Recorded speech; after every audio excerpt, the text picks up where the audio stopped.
I'm Kurt Dupre, and this is Santa, the Hyundai Santa Fe Calligraphy Hybrid. It's been kicking around the Chasing Cars garage now for the last 6 months. We've clocked up 10,000 Ks in that time, and as the finish line looms, it's time to knock off our 5 hits and 5 misses. I'm also going to address some of the questions that I did pose in my introduction video many moons ago, and we're going to decide whether or not the Santa Fe is truly deserving of the Chasing Cars Car of the Year accolade. And what better way to start than to cover off some of the things we've been doing with this Hyundai over the last 6 months. Chasing Cars, honest reviews of your next car.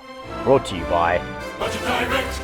So Santa lobbed into the Chasing Cars garage fresh off the back of the Santa Fe's 2025 Car of the Year win. But old Santa here arrived with 15,000 Ks on its odometer, so it wasn't exactly quite as fresh as the trio of Santa Fe's that dispatched almost 50 rivals at our 2025 event. It's been in service mostly as an urban runabout and also as a family hauler, but on the odd occasion it's also been the crew bus. It's made a couple of interstate trips to country Victoria, as well as a jaunt to the ski slopes in the height of winter, where its all-wheel drive system proved a godsend in sub-zero slippery conditions. So that's a lot of time and mileage to check out my personal 5 hits and misses, which is what these long-term tests are all about. So let's kick off with hit number 1, which is design. The Santa Fe's boxy design that looks like it's leaped straight out of the Minecraft video game is handsome, distinctive, and characterful. While the Santa Fe does appear like a bit of a transition to the fantastic looking new Palisade, it is really a modern classic look in its own right. Better yet, Hyundai offers a host of really vibrant and interesting colors, including some matte tones on this high-spec calligraphy. This earthy brown matte and pecan brown interior adds $1,250 and might not be to everyone's taste, but at least the choice is there, and if you got it, why not flaunt it? But that brings us to miss number 1, which is the value proposition of the top shelf calligraphy. On the surface, you get a fair bit of 7-seat SUV for what was a $76,500 proposition in MY25. However, for MY26, this has gone up $650.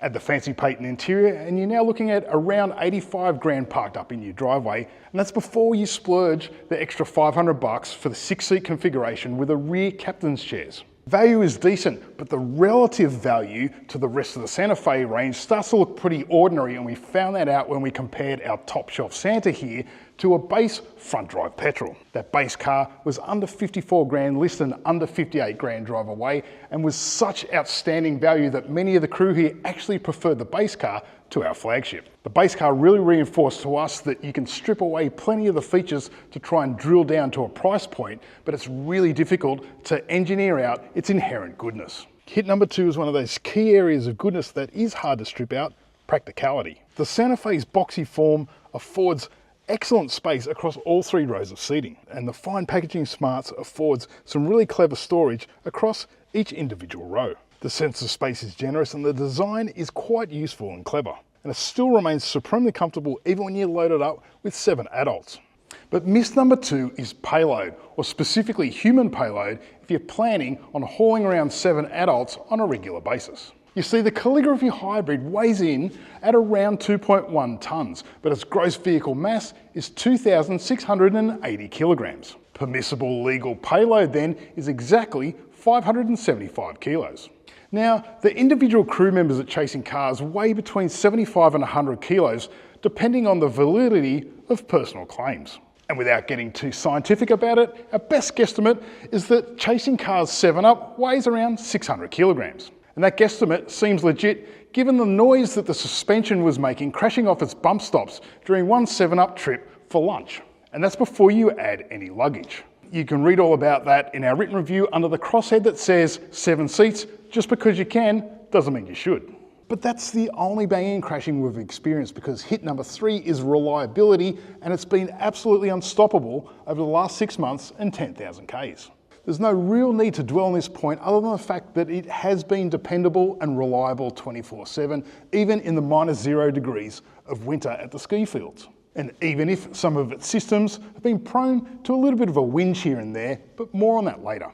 But miss number 3 is servicing, specifically the short 10,000 kilometre intervals between servicing visits, and we managed to blow through that easily in the first 6 months. Yes, that does include a couple of interstate trips, But put this family bus in a full service and you will start clocking up the mileage. 5-year servicing package is $2,439. But if the intervals were 15,000 kilometres, you'd have a better chance of not blowing through $2,500 every 2.5 years. Thankfully, there is some offset to the potentially high servicing cost in that hit number 4 is favourable fuel economy. Hyundai, or more specifically the Australian government via ADRs, claims that the Calligraphy will do 5.6 litres per 100 combined, and that's for the hybrid regardless of whether you have all-wheel drive like we have here or front-wheel drive as you get in the lower grades. However, in the real world, we have seen over the last 6 months that the average fuel consumption is more like 6.5 litres, and that doesn't matter if you're driving around town or out on a highway. Still, that's pretty good for such a big rig, and it runs on cheapy 91 RON fuel or E10 in its 67 litre tank. And with 900 kilometres of real-world range, it will do Sydney to Melbourne on one tank.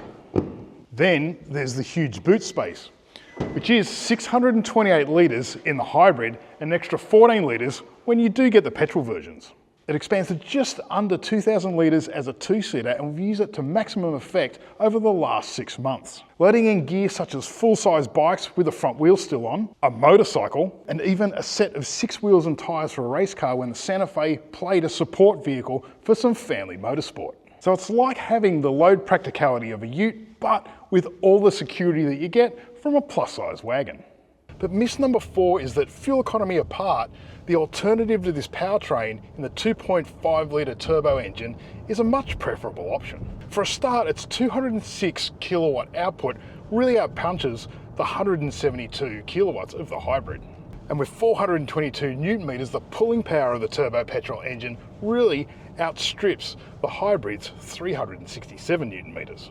Not only does the turbo 2.5 litre run on crappy 91 RON, it's also $4,000 cheaper in the buy-in, and that will go some way to offset that added fuel cost. Performance, refinement, even all-wheel traction, there are a lot of differences and variety in the Santa Fe powertrain lineup, and we covered off a lot of that in our twin test between this Calligraphy hybrid and the base front-wheel drive petrol, so check out that deep dive for more information. Where Hyundai tends to knock it out of the park compared to rivals, it's just the sheer variety on offer in a single model, specifically the Santa Fe. You want the choice of the turbo petrol or the hybrid? It's available in all 3 variant tiers. You want either of those powertrains and a choice of front or all-wheel drive? Well, all 4 options are available in the bottom 2 tier variants. Pick your price point and your preferences, and there is a Santa Fe variant for you. But miss number 5 is that all variants get the same annoying driver assistance problems. We covered off some of those systems in our introductory video because some of those systems really annoyed from day one, and they've only become more annoying with the passing of time. So the driver monitor system will bleat if you're just watching your wing mirrors trying to change lanes. And the take a break warning triggers even when you're just yawning just after you set off on a trip.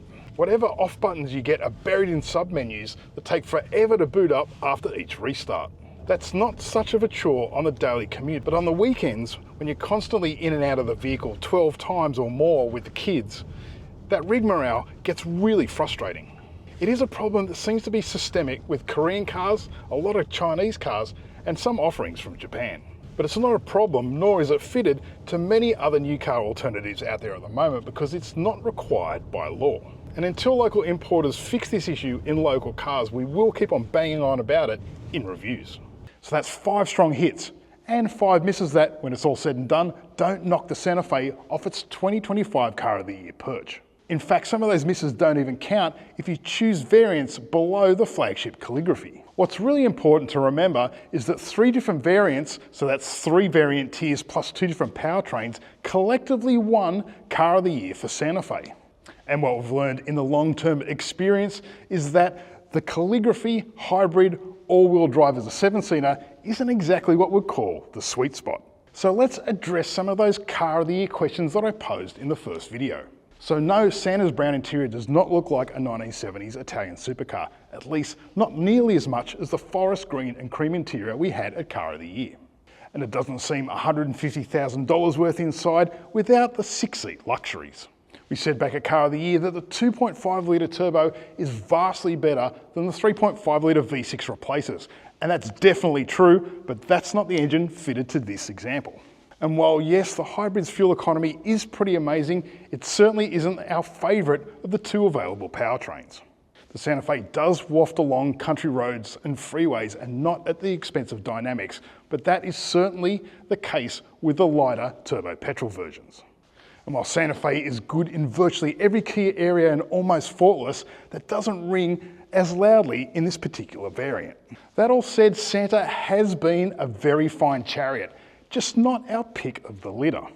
In fact, I'll go as far to say that for all-round goodness and my personal tastes, my old mid-sized Tucson SUV was a fitter and more complete package.